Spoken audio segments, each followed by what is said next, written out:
오늘 이제 우리가 함께 받을 말씀 제가 봉독에 올립니다. 오늘 말씀은 누가복음 13장 10절에서 21절까지의 말씀입니다. 신약성경 118면 누가복음 13장 10절에서 21절까지의 말씀입니다. 다 찾으신 줄 알고 제가 봉독해 드리겠습니다. 예수께서 안식일에 한 회당에서 가르치실 때에 18해 동안 귀신 들려 앓으며 꼬부라져 조금도 펴지 못하는 한 여자가 있더라. 예수께서 보시고 불러 이르시되 여자여 내가 내 병에 놓였다 하시고 안수하시니 여자가 곧 펴고 하나님께 영광을 돌리는지라. 회당장이 예수께서 안식일에 병 고치시는 것을 분매어 무리에게 이르되 일할 날이 엿새가 있으니 그동안에 와서 고침을 받을 것이요 안식일에는 하지 말 것이기나 하거늘. 주께서 대답하여 이르시되 외식하는 자들아 너희가 각각 안식일에 자기의 소나 나귀를 외양간에서 풀어내어 이끌고 가서 물을 먹이지 아니하느냐. 그러면 18일 동안 사탄에게 매임받은 아브라함의 딸을 안식일에 이 매임에서 푸는 것이 합당하지 아니하냐. 예수께서 이 말씀을 하심에 모든 반대하는 자들은 부끄러워하고 온 무리는 그가 하시는 모든 영광스러운 일을 기뻐하니라. 그러므로 예수께서 이르시되 하나님의 나라가 무엇과 같을까? 내가 무엇으로 비교할까? 마치 사람이 자기 채소밭에 갖다 심은 겨자씨 하나를 같으니 자라 나무가 되어 공중의 새들이 그 가지에 깃들였느니라. 또 이르시되 내가 하나님의 나라를 무엇으로 비교할까? 마치 여자가 가루 서말 속에 갖다 넣어 전부 부풀게 한 누룩과 같으니라 하셨더라. 아멘. 말씀에 큰 은혜가 되시기 바랍니다. 이 시간 우리 할렐루야 성가대에서 어버이의 사랑이라는 제목으로 하나님께 찬양드리겠습니다.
우리나라는 많은 뉴스거리가 있습니다. 미국 트럼프 대통령은 김정은 만나고 했다가 또 안 만난다 했다가 또 만난다고 하고, 또 우리 대통령은 아무도 모르게 또 김정은을 만나고 왔습니다. 그래서 국민들은 지금 뭐가 뭔지 모르고 여하튼 그렇습니다. 근데 저는 지난 주간에 있었던 많은 뉴스들 가운데 제가 아주 주목해서 듣게 된, 또 관심을 갖게 된 두 가지의 뉴스가 있습니다. 하나는 LG그룹의 구본무 회장에 대한 뉴스입니다. 신문에서 여러분 보셨겠습니다마는 구본무 회장이 뇌종양을 앓았던 것 같아요. 그런데 뇌종양 앓으면서 자녀들에게 이렇게 유언을 해놓았던 것 같습니다. 연명치료하지 마라. 그러니까 만약에 자기가 죽을 때가 되면은 뭐 산소호흡기를 단다든지 아니면 뭐 심폐소생술을 한다든지 그거 하지 마라.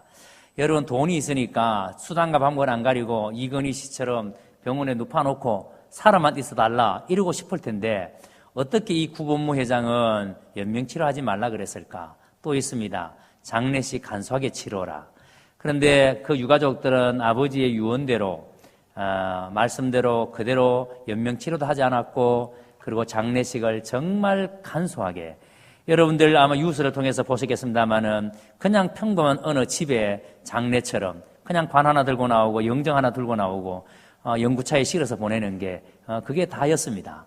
어느 재벌가의 장례처럼 그렇게 화려하지도 않았습니다. 그런데 여러분 또 하나의 뉴스가 저를 주목하게 만들었는데 플라스틱에 관한 뉴스입니다. 여러분 전 세계적으로 플라스틱을 사용하고 버리는, 바다에 버리는 것이 한 500만 톤이라 그럽니다. 이걸 12톤 트럭에다가 실으면 한 1억 6천 대가 정도가 넘을 것 같아요.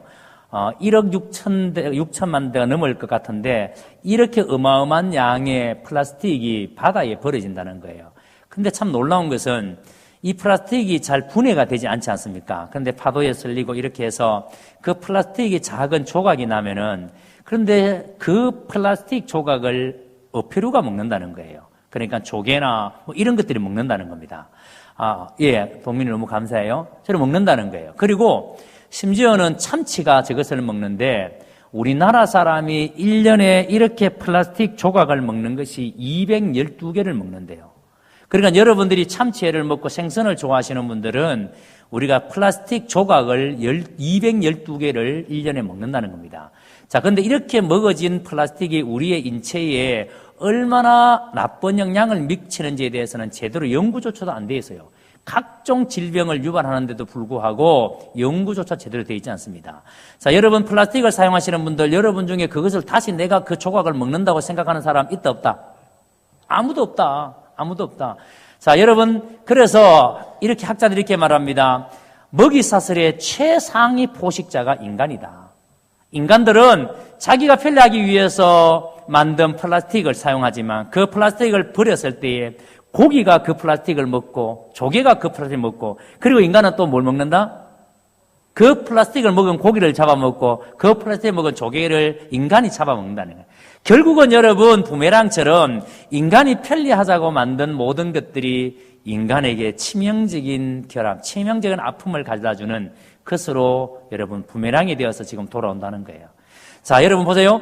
LG그룹의 구본무 회장 같은 분도 계신 반면에 또 여러분 우리는 우리 사회를 너무나도 혼란스럽게 만드는 대한항공 일가들이 있습니다. 물컵을 던지고 서류를 집어던지고 발로 집어차고 막 난리를 지기는 분들도 있습니다. 똑같이 여러분 대기업 사장이고 대기업 가족들인데 어떻게 여러분 어떤 집안의 사람들은 이렇게 사람들로부터 비난과 욕을 얻어먹고 어떤 집안의 사람들은 사람들로부터 그렇게 칭송을 듣는가. 그래서 구본무 회장이 돌아가고 난 다음에 많은 사람들이 그분이 살았을 때의 얘기를 회상을 합니다. LG그룹의 직원 중에 한 사람은 이런 글을 올렸습니다. 한 분은 자기가 주차장에서 회장님 닮은 분을 만났대요. 근데 절대로 회장님이라는 생각을 못했다는 겁니다. 왜냐하면 회장님이 절대로 수행원을 대동하지 않고 혼자서 다닐 리가 없기 때문에. 그런데 주차장에서 혼자서 다니시면서 차를 타고 다니시고 전혀 대그룹의 총수 같지 않는, 총수라고 느껴지지 않는 그런 모습. 그래서 많은 사람들이 구본무 회장을 존경합니다. 그런데 구본무 회장이 청문회에서 이런 말을 한 적이 있습니다. 내 생애 가운데 제일 후회되는 일이 한 가지 있다. 그것은 지난날 오래전에 정치권에 여러분 찻대기, 여러분 옛날 정치할 때 돈을 막 이렇게 찻대기를 요구한 적이 있지 않습니까? 그때 이 LG에서도 돈을 줬대요. 그래서 하태경 의원인가 물었습니다. 그때 왜 돈을 줬느냐 그러니까 그러면 제발 좀 국회에서 법을 만들어서 기업에 정치하는 사람들이 돈 벌리지 않도록 법을 좀 만들어 달라. 그러면서 이분이 하소연을 했습니다. 여하튼 이분은 한평생 이렇게 기업을 하시면서 너무나도 대기업 총수답지 않게 아주 여러분 검소하고 그리고 정말 소박한 그런 삶을 사시다가 가신 분입니다. 그러니까 많은 분들이 이분에 대해서 칭송을 아끼지 않습니다. 자, 그런데 여러분, 어떤 사람은 이렇게 사람들로부터 칭송을 듣기도 하고 어떤 사람은 사람들로부터 비난과 손가락질을 받기도 합니다. 그리고 사람은 자기가 필리하자고 만든 플라스틱을 결국은 사람이 다시 먹는 이런 여러분 악순환들이 우리 인간 세상에서 반복이 됩니다. 그래서 여러분 사람이 결국은 사람의 이야기입니다. 사람이 있는 자리에서 구본무 회장처럼 일할 수도 있고 대한항공 일가처럼 일할 수도 있습니다. 플라스틱도 결국 인간이 편리하자고 만든 거지만 여러분 사람이 그것을 잘 관리한다면 사람이 정말 잘 관리한다면 분명히 우리는 더 나은 그런 여러분 환경을 세상을 우리는 만들어 갈 수가 있을 것입니다. 자, 그런데 여러분 오늘 우리가 함께 나누어야 될 이 말씀, 우리가 함께 들어야 될 말씀. 그래서 이 땅에 사람이 사람답게 세워져서 사람답게 사는 곳, 이 땅에 진짜 사람이 사람답게 세워져서 사람답게 사는 곳이 성경은 뭐라고 말하는가 하면 하나님의 나라다라고 말합니다. 사람이 진짜 하나님답게 사람답게 산다면 사람이 정말 사람답게 산다면 그곳이 바로 하나님의 나라다. 그래서 오늘 우리는 이 땅에서 이루어지는 하나님의 나라에 대해서 우리가 말씀을 통해서 우리가 함께 듣게 될 테인데 여러분 이 말씀을 들으면서 여러분의 삶 가운데 여러분의 그 가정 가운데 여러분이 살고 있는 모든 삶의 현장 가운데 여러분을 말미암아 이 하나님의 나라가 온전히 이루어지는 역사가 일어날 수 있게 되기를 주의 이름으로 축복합니다.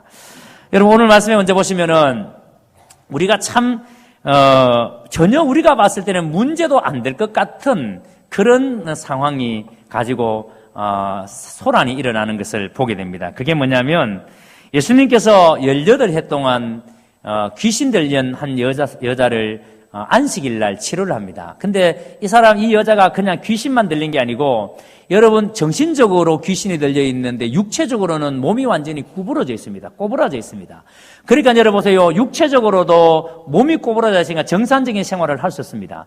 정신적으로는 귀신이 들려 있으니까 귀신의 지배를 받으니까 여러분 육체적으로도 정신적으로도 옳은 삶을 살 수 없었던 이 여인. 그런데 이런 삶을 몇 년을 살았다고요? 18해를 살았더라고요. 자, 그런데 18해를 살던 이 여인이 안식일 날 회당에 나와서 예수님으로 말미암아 고침을 받습니다.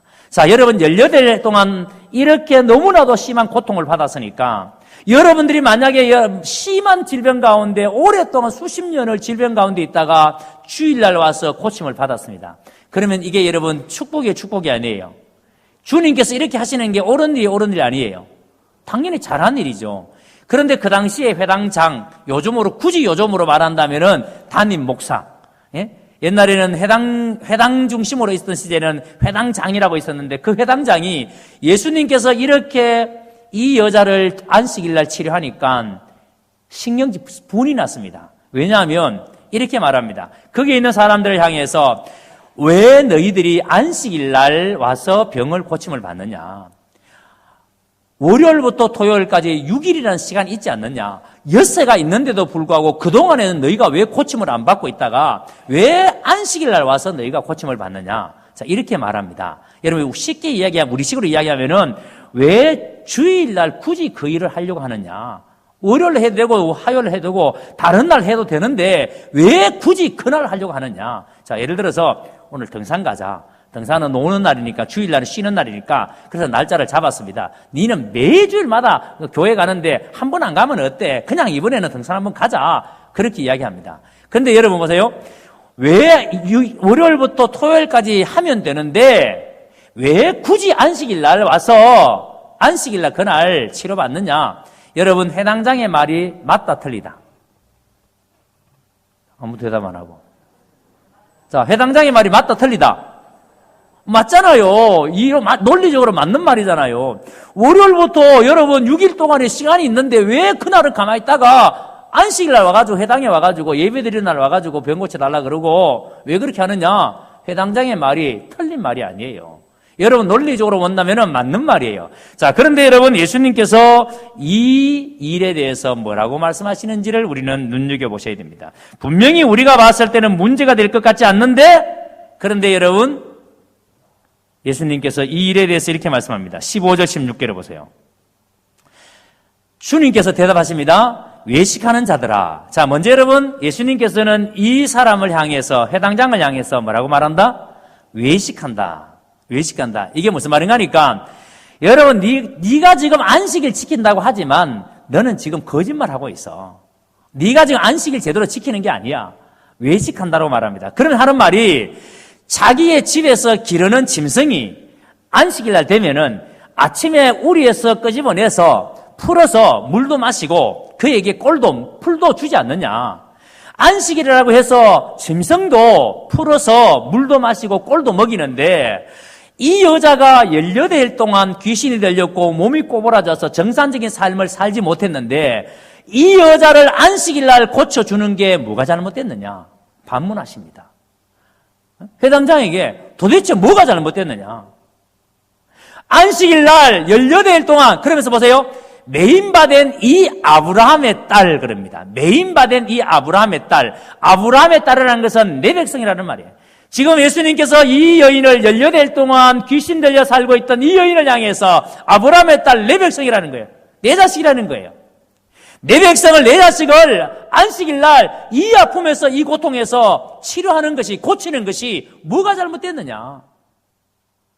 여러분, 예수님의 말씀이 맞다 틀리다. 그럼 여러분 좀 이렇게 뭐 기준을 잡고 맞으면 맞아, 아니면 아니렇게 해야 되는데 이것도 맞다 했다고 이것도 맞다 했다 하면 헷갈리잖아요. 자, 여하튼 예수님의 말씀이 맞다 틀리다. 맞다. 그럼 해당장의 말은 맞다 틀리다. 헷갈리는데. 자, 해당장의 말도 맞고 예수님 말씀도 맞습니다.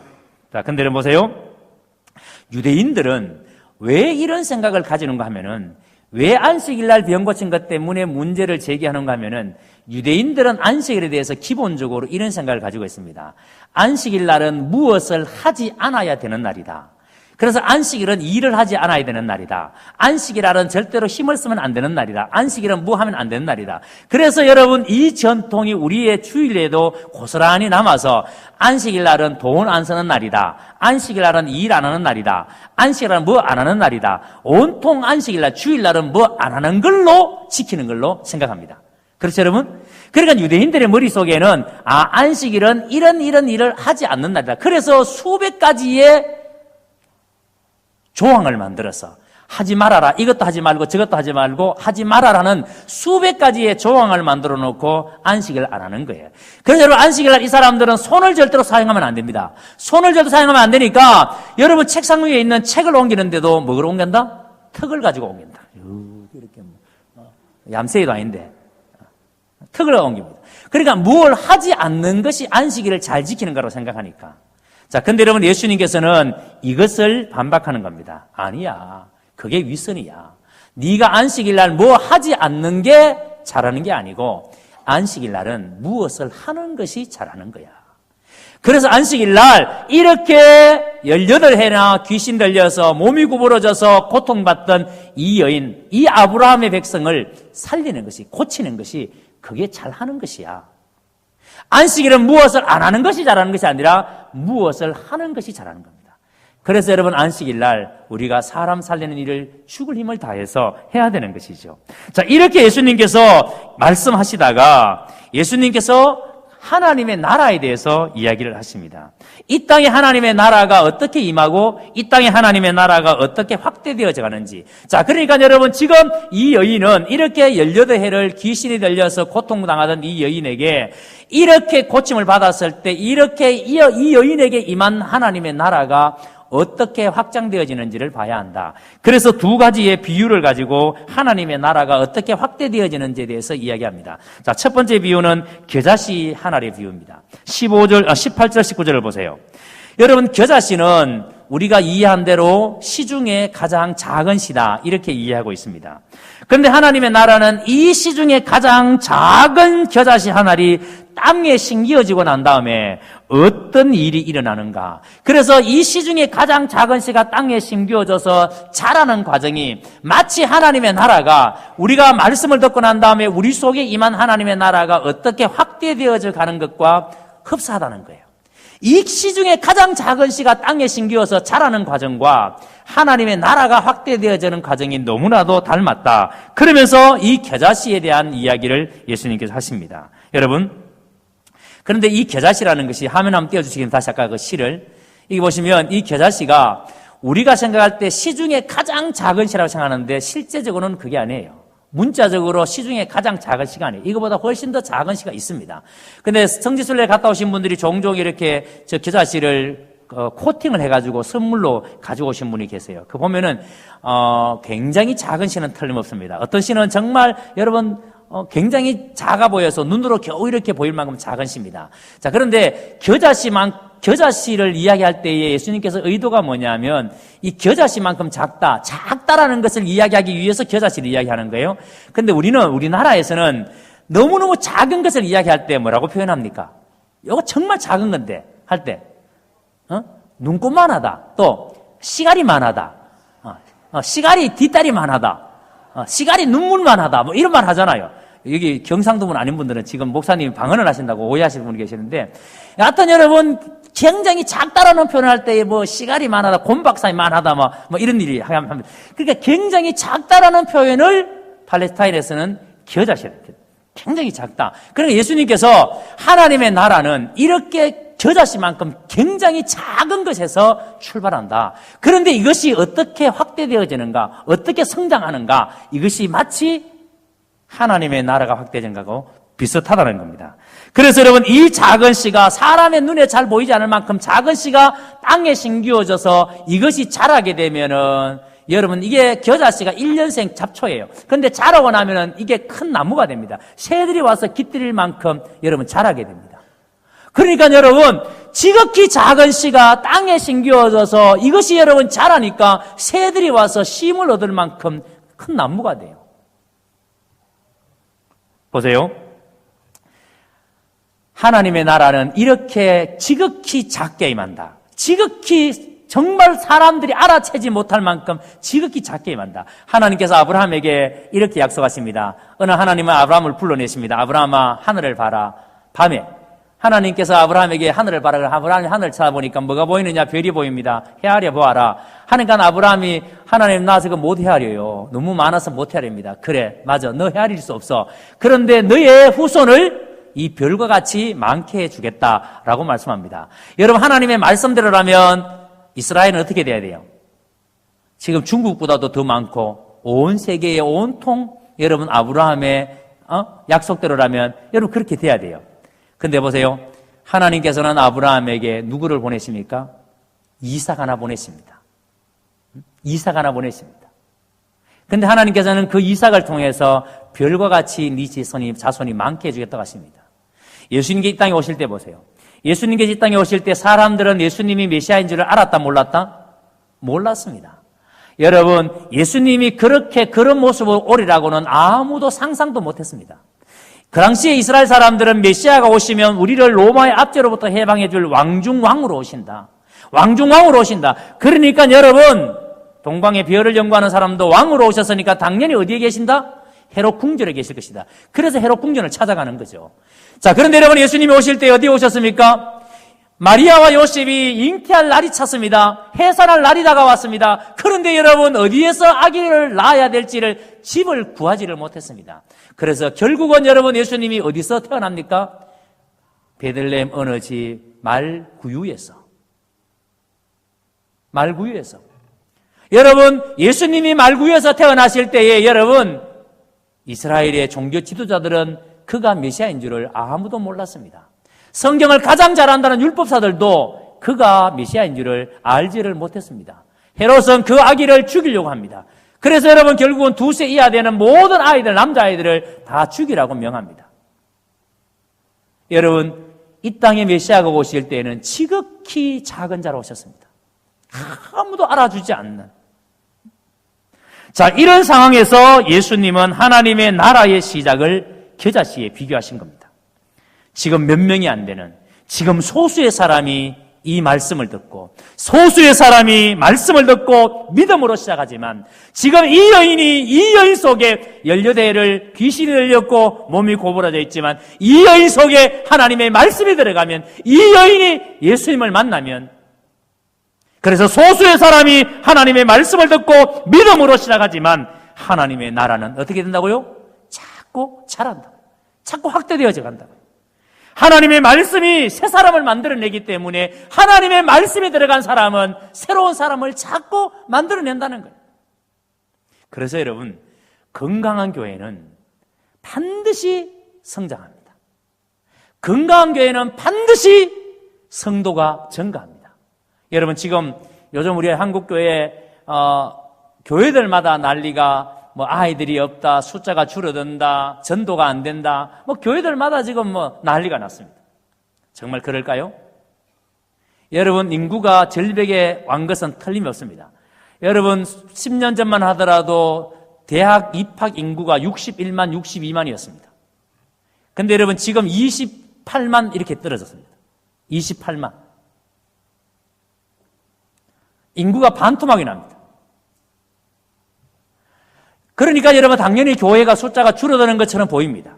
전도가 안 되는 것처럼 보입니다.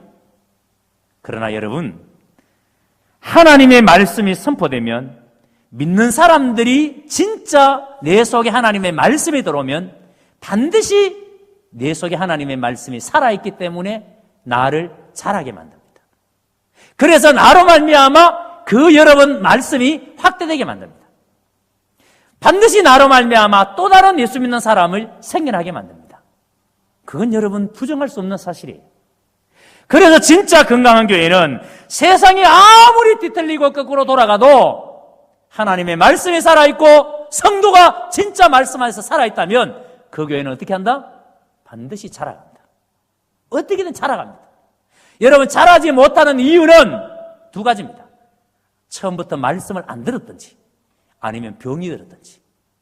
병이 들면 안 자랍니다. 그러나 병도 안 들고 내가 만약에 들었는데 그러면 여러분 보십시오. 반드시 자랍니다. 그런데 참 놀라운 것이 뭐냐면 처음에는 여러분 이게 아주 작게 자랍니다. 그러다가 언젠가 이게 폭발할 때가 있습니다. 처음에는 사람들의 눈에 잘 안 띕니다. 그런데 어느 순간인가 눈에 확 띌 때가 있습니다. 교회가 여러분 처음에는 별 구실을 못하는 것처럼 보이는데 그런데 그 교회가 어느 순간에 여러분 폭발할 때가 있습니다. 그걸 우리는 부흥이라 그럽니다. 교회가 여러분 아무런 힘이 없는 것처럼 보이지만 진짜 교회가 살아있는 교회, 건강한 교회라면 반드시 폭발할 때가 있습니다.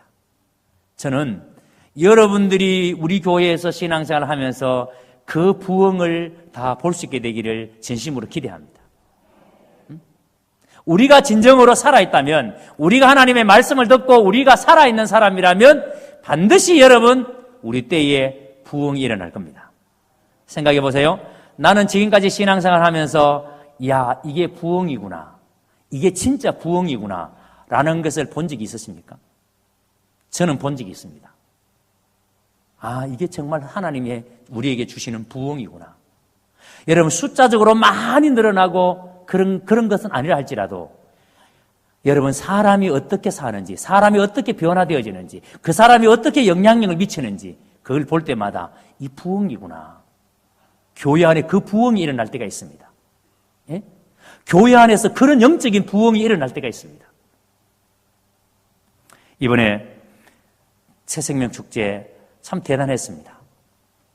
우리 성도들 정말 힘을 다해서 여기에 우리의 마음들이 모아서 정말 놀라운 일들을 하나님께서 우리에게 하게 하셨습니다. 저는 이번에 베스트를 20명을 오기로 약속을 했는데 당일날 23명이 왔어요. 근데 동네 주민들 10명을 약속했는데 5명이 왔습니다. 근데 이제 다른 약속도 안 했는 분들이 찾아오셨어요. 너무너무 놀랐습니다. 그런데 이 23명 중에 제가 끝나고 난 다음에 그 다음날 바로 전화를 또 다 드렸습니다. 일일이 전화를 다 드려서 감사하고 귀한 시간 내서 그런데 그 얘기를 전화를 하고 얘기를 나누는 과정에 제가 너무너무 놀라운 이게 하나님이 하시는 일이고 이 사람의 마음속에 하나님이 지금 부흥을 시작하셨구나. 개인 부흥을 하나님이 시작하셨구나 하고 느낄 수 있는 게 몇 가지 사건이 있습니다. 하나는 친구들 가운데 이번에 품었던 친구들이 제 고향에 집이 전부 다 반여월이니까 고향이 반여월이니까 거기 있는 친구들이고 여기 이쪽에 사는 친구도 몇 명 있긴 합니다만 대부분이 그 동구 쪽에 사는 친구들이에요. 그러니까 이 친구들은 우리 교회까지 오기는 너무 버거운 친구. 그런데 제가 이번에 작정할 때 누구를 작정했는가 하면은 옛날에 제가 신앙생활 어릴 때 할 때 같이 신앙생활 했던 친구들이에요. 그런데 이 친구들이 자라면서 전부 다 신앙을 다 잃어버린 친구들이에요. 어떤 친구들은 아버님이 중직자예요. 엄마가 권사님이고 아버님은 장립사님이고. 그런데 이 친구가 지금 30몇 년째 교회를 안 나옵니다. 그러니까 이 친구를 만날 때만 하는 이야기가 늘 옛날에 교회에서 봐왔던 상처받았던 얘기만 하는 거예요. 들춰내는 거예요. 그러니까 여러분 지금 열 몇 명의 그 친구들이 전부 다가 옛날에 교회를 잘 다녔던 친구들인데 아무도 안 다니는 거예요.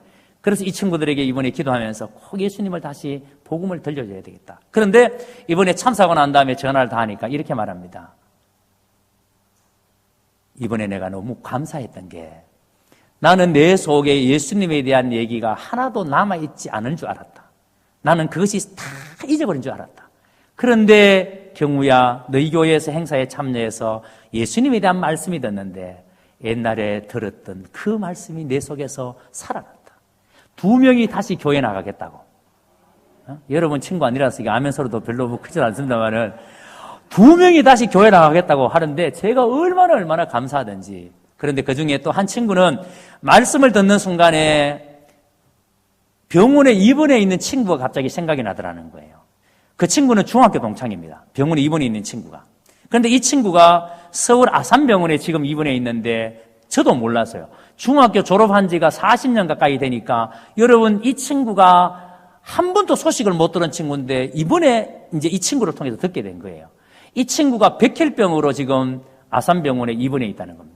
예수를 안 믿는 친구예요. 그런데 우리 교회에 와서 말씀을 듣다가 이 예수님에 대해서 이 예수님을 그 친구에게 꼭 소개해 줘야 되겠다. 이 친구는 자기도 예수 안 믿는 친구예요. 믿다가 낙심한 친구예요. 그런데 이 친구의 영도 회복되어지면서 서울 가서 아픈 친구에게 꼭 예수님을 소개해 줘야 되겠다. 그리고 그 다음 월요일 날 바로 기차 타고 아산병원 달려갔습니다. 그리고 아산병원에서 전화가 왔습니다. 경우야 누구누구 만났는데. 그리고 예수님에 대한 얘기를 해줬더니 이 친구가 병원에 있는 교회를 나가겠다고. 그러면서 하는 말이 경우야 꼭 기도해라. 이 친구가 너에게 기도를 부탁한다. 여러분 하나님이 하시는 일이에요. 우리가 돈 1,000만 원을 써서라도 한 영혼이라도 살릴 수 있다면 이게 얼마나 귀한 일이겠습니까? 여러분 이번에 여러분의 베스터들이 오늘 이 자리에 안 나왔다고 해서 실망할 필요 없습니다. 하나님의 말씀은 살았습니다. 그 속에 하나님의 말씀이 숨겨졌기 때문에 반드시 하나님께서 그를 하나님 앞에 세울 때가 있을 줄로 믿습니다. 그래서 우리는 뭐 해야 된다? 기도해야 합니다. 그 배틀을 품고 계속 기도해야 합니다. 저는 이렇게 여러분 개인적으로 내 속에 일어났던 이 부흥, 이 개인적인 부흥이 이제 모아지게 되면은 공동체적인 부흥이 일어납니다. 내가 하나님의 말씀 듣고 내 영이 살아나면 그 영이 살아난 사람들이 모이면 공동체가 어떻게 돼요? 공동체가 살아납니다. 공동체가 부흥합니다. 자, 그러면 우리 교회가 부흥하겠다 안 하겠다? 죽는 소리를 하가 이거 되게 자, 우리 교회는 부흥하겠다 안 하겠다? 하겠다. 그래서 하나님의 나라는 지극히 겨자씨 같은 작은 것에서 출발하지만 그 한 사람에게 시작하지만 그 귀신 들린 한 여인에게서 시작하지만 하나님의 나라는 확장되어져 갑니다. 커져갑니다. 여러분, 우리로 통해서 우리의 베스트 한 명이 이번에 교회에 나왔지만 여러분, 그 사람을 통해서 또 다른 사람이 주님을 만나는 날이 있게 될 것입니다. 그걸 믿으시기를 주의 이름으로 축복합니다. 자, 그리고 예수님께서는 또 하나의 비유를 드십니다. 하나님의 나라에 대해서 20절, 21절에 보세요. 누룩과 같은 하나님의 나라에서 말합니다. 이 비유 역시 보잘것없는 소량의 누룩이 가져오게 될 결과가 얼마나 엄청난 것인가에 대해서 말씀을 합니다. 한 여자가 서말, 가루 서말입니다. 가루 서말 속에 갖다 넣은 누룩. 자, 그런데 이 가루 서말은 이게 여러분 적은 양이 아니에요. 무려 40리터에 해당하는 제법 큰 많은 양입니다. 자, 그런데 이 가루 서말 속에 누룩을 갖다 넣었더니만 이 작은 누룩이 가루 서말, 이 밀가루를 어떻게 한다고요? 부풀게 만든다고요. 지극히 작은 누룩인데, 한 줌인데 이 누룩을 가루에 집어넣으니까 이 가루가 부풀어 오릅니다. 하나님의 나라가 그렇다는 거예요. 하나님의 나라가 지극히 작게 시작하지만 지극히 별 볼 일 없는 것처럼 보이지만 하나님의 나라는 그렇게 확장되어서 커져간다는 결과가 얼마나 엄청난 것인가. 여러분, 그걸 지금 말씀하시는 겁니다. 저는 여러분 이걸 보다가 이거를 원어에서 찾아보니까 우리 개역 성경에는 기록되어져 있는 것이 하나가 있습니다. 여기 보시면은 갖다 넣는다. 여러분, 이 지금 여인이 가루 서말 속에 갖다 넣는, 이 누룩 갖다 넣는다, 이 표현이 우리가 볼 때는 그냥 갖다 넣는 거예요? 몰래 갖다 넣는 거예요? 우리 이 개역성경 보면은 그냥 갖다 넣는 거잖아요. 그런데 원어에 보니까 이게 그냥 갖다 넣는 게 아니고 몰래 갖다 넣는 거예요. 몰래. 그러니까 원어에서는 에크리퍼센이라는 단어를 써서 이것을 누룩을 이 가루 속에 몰래 갖다 넣는데 이게 이해가 안 되는 거예요, 나는. 왜냐하면 자, 여러분, 옛날에 저희 아버님이 계실 때에 우리 집 사람은 음식할 때 절대 미원을 안 씁니다. 그러니까 저는 미원 안 들어가는 음식을 결혼하고부터 계속 먹었기 때문에 미원 들어간 음식은 귀신같이 알아챕니다. 그런데 우리 아버님은요, 우리 어머님이 온리 미원의 성부를 거시는 분이에요. 그러니까 어머니의 손맛은 무슨 맛이다? 미원 맛이다. 그리고 우리 아버님은 오직 미원에 철저하게 길들여져 있기 때문에 우리 집사람이 해주는 음식은 도무지 양이 않잖아요. 이게 막 마음에 안 드는 거예요. 그래서 우리 이제 며느리가 해주는 음식 안 먹을 수는 없고 눈치를 봐야 되는데, 그래서 한 번은 음식을 딱 해놓고 미원 넣기는 넣어야 되는데 며느리가 주방에 있으면 못 들어가잖아요. 그래서 불러냅니다. 싹. 그리고 심부름 시킵니다. 없는 사이에 들어가 미원을 그냥 막시게 넣습니다. 미원은 몰래 넣을 수 있어요. 미원은. 근데 누룩은 몰래 넣을 필요가 있다 없다?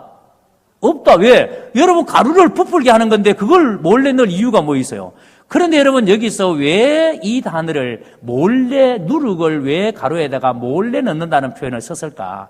왜 여러분 이런 말씀을 하실까 생각해 봤습니다. 그것은 하나님의 나라가 임할 때에 소란스럽게 요란하게 임하지 않는다는 거예요. 거창하게 떠들썩하게 임하지 않는다는 거예요. 여러분, 우리가 예수를 처음 영접할 때 막 뒤집어지고 난리 나고 그럴 수 있지만, 여러분, 우리가 예수님을 영접할 때 그렇게 소란스럽지 않다는 겁니다. 예수님이 내 삶 속에 들어오실 때에 그렇게 소란스럽게 영접하지 않는다는 거예요. 볼지어다 내가 문 밖에 서서 두드리니 누구든지 문을 열면 내가 그에게로 들어가 그로 더불어 먹고 그는 나로 더불어 먹으리라. 문을 두드리시는데 요란스럽지 않다는 거예요. 똑똑똑. 남집사야, 남아선 집사야, 문 좀 열어라. 똑똑똑 두드리네. 안 요란스럽다는 거예요.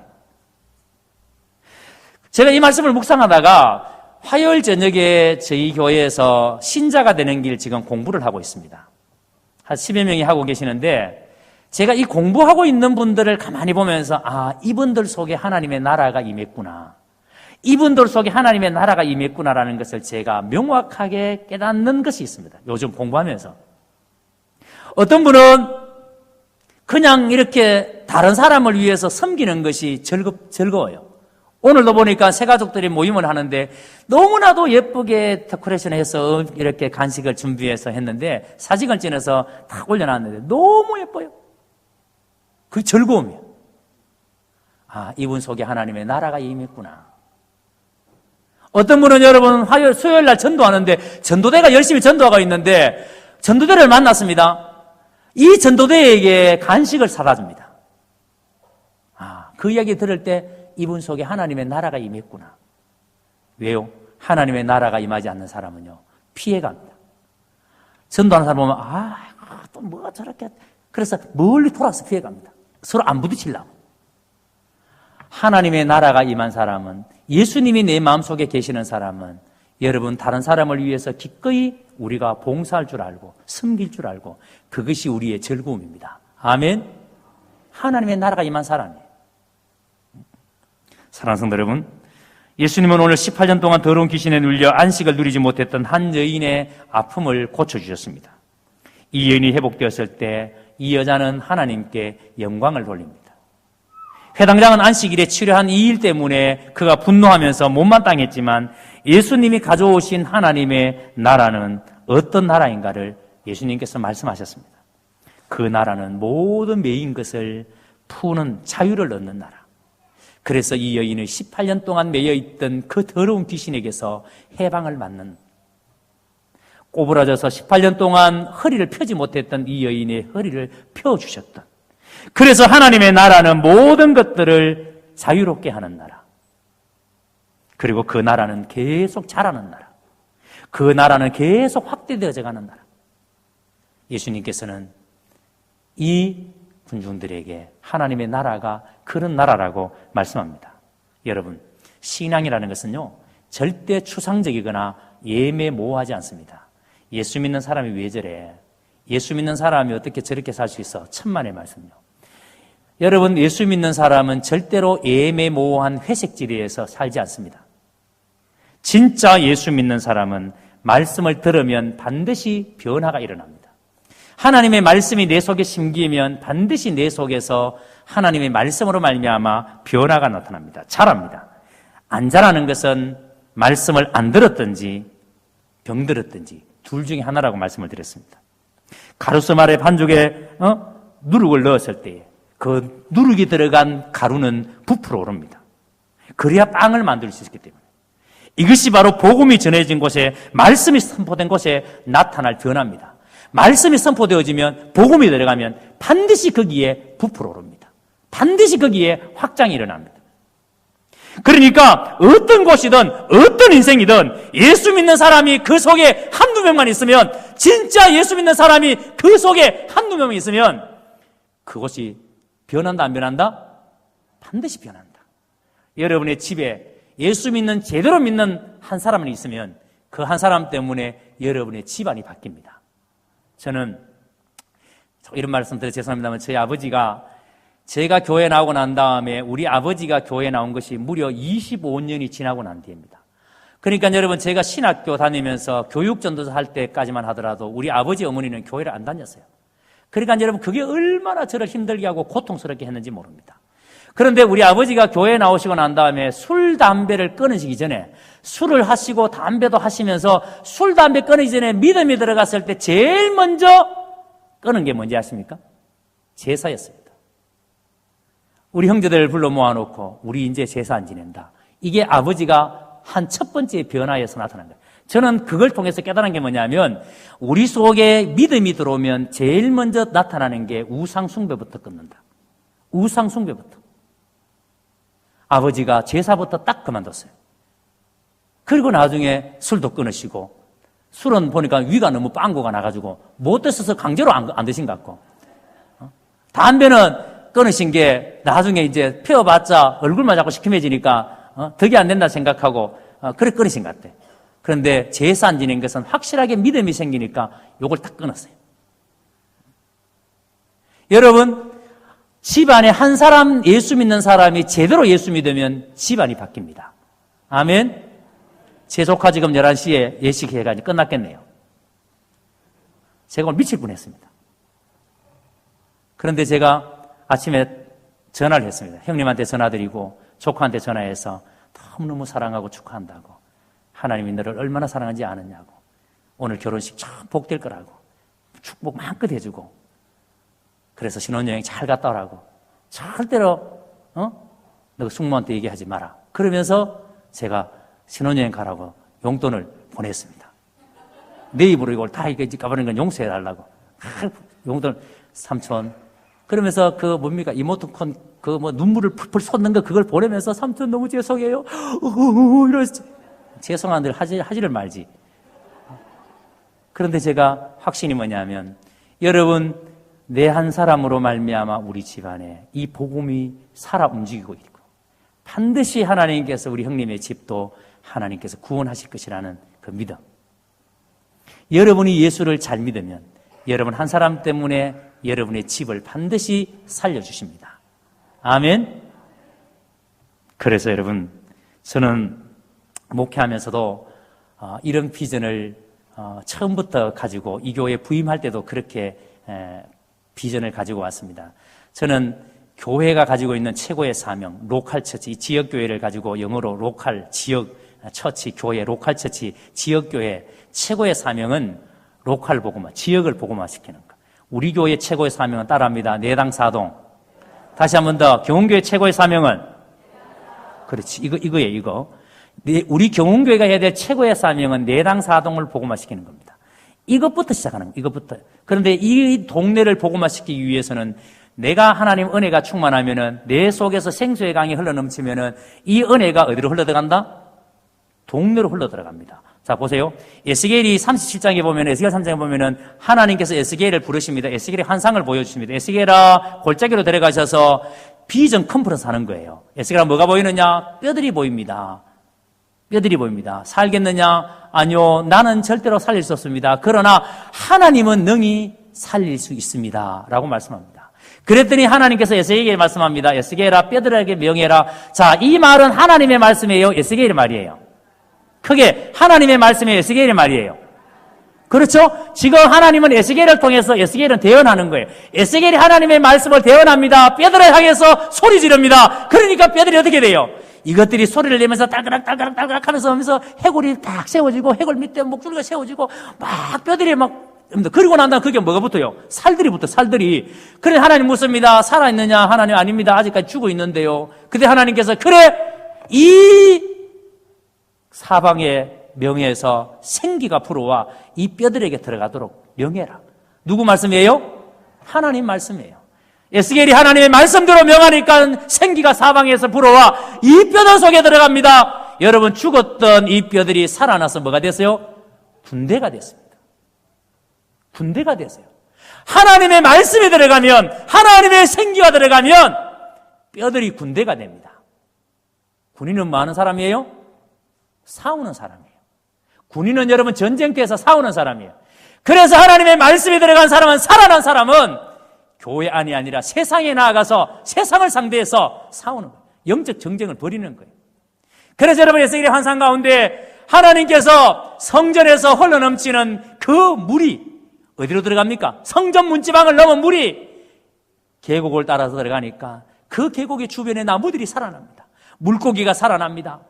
여러분 교회가 은혜가 충만하고 교회가 성령의 능력에 사로잡혀 있으면, 교회가 하나님의 말씀에 사로잡혀 있으면 우리 속에서 생수의 강이 흘러넘치면 반드시 그 은혜는 우리 교회 문지방을 넘게 되어 있습니다. 여러분 이 은혜가 흘러넘쳐야 이 동네 골목마다 구석구석마다 집집마다 이 은혜가 들어가면 이 동네가 살아난다 안 살아난다? 살아난다. 그래서 여러분 우리 교회가 건강한 교회인가 건강하지 못한 교회라 볼 수 있는 가장 중요한 척도는 우리 동네 주민들한테 물어보면 알아요. 우리 동네 주민들, 우리 동네에 경운교회가 있어서 어떠십니까? 아유, 없었으면 좋겠어요. 요즘 귀신 뭐하고 사는지 모르겠습니다. 아이고 좀 제발 좀 우리 동네 교회 없었으면 좋겠습니다. 이러면 우리 교회는 어떤 교회예요? 볼장 다 보는 교회예요. 그런데 동네 주민들이 저는요 우리 교회 건축할 때 너무너무 감사한 게 이게 정말 여러분 천국 가서도 하나님 앞에 간증거립니다. 일단은 민원이 없었어요. 페인트집 아저씨 동사무소 가서 민원 냈다가 니 왜 그거 하냐? 니 왜 그러냐고. 입 다물고 가만히 있으라고. 제가요 우리 교회 이거 텃밭 때 이거 뿌레까 치는데요 청석이잖아요. 바닥이 전부 다. 온 동네가 다 흔들렸습니다. 한번 있어 보세요. 여기. 온 동네 안 흔들리니까. 그런데도 아무도 여러분 찾아와가지고 민원 제시한 사람이 없었어요. 왜 그런지 아십니까? 여러분 저는 우리 교회가 그다지 대단히 큰 교회라지만 지극히 작은 겨자씨 하나 같은 교회지만 우리 속에 하나님의 말씀이 있고 여러분이 이 말씀 안에서 서 있는 사람이기 때문에 하나님 우리를 통해서 이 동네를 지금 일하고 계시고 살리고 계십니다. 아멘. 그래서 여러분, 우리가 예수 잘 믿으면요, 우리가 진짜 예수 바르게 믿으면요, 우리 동네에 있는 식당들 다 장사 잘 된다 안 된다? 장사 안 되면 누구 책임이다? 목사님 해도 너무하네요. 왜 장사 안 되는 우리 책임입니까? 그런데 만약 이 동네에 여러분, 저는 요 동네에 칠성사, 요 점집은 점집 이사간 거 기도 응답입니다. 이 동네 다니면서 얕은 대나무만 보이면 무조건 헌적 기도를 해야 돼. 점괘가 안 나와야 돼. 점괘가 나오면 그 동네에 있는 교회가 문제야. 달성고등학교 서울대 한 명 못 들어간대요. 여러분, 우리가 열심히 예수 잘 믿으면요, 달고가 뭐 된다? 달고가 뭐 된다? 서울대도 달고, 연세대도 달고, 고려대도 달고, 뭐 쓸데없는 거 안 답니다. 다 달아요. 우리가 진짜 예수 잘 믿으면 이 동네요, 이사 갔던 사람들 후회합니다. 돌아옵니다. 나 내당 사동에 살래. 내당 사동에 살 때가 내 인생의 가장 전성기였어. 누구 때문에? 교회 때문에. 여러분, 교회가 그런 거예요. 그래서 하나님의 나라는 지극히 작은 것에 출발하지만 확대되어져 갑니다. 우리 교회가 여러분 지극히 미약한 교회처럼 보일지 모르지만 우리 교회가 진짜 생명력 있는 교회라면 우리 교회는 이 동네에 가장 깊은 영향력 있는 교회로 자라갈 것입니다. 이 비전을, 이 꿈을 여러분 꾸시기를 주의 이름으로 축복합니다.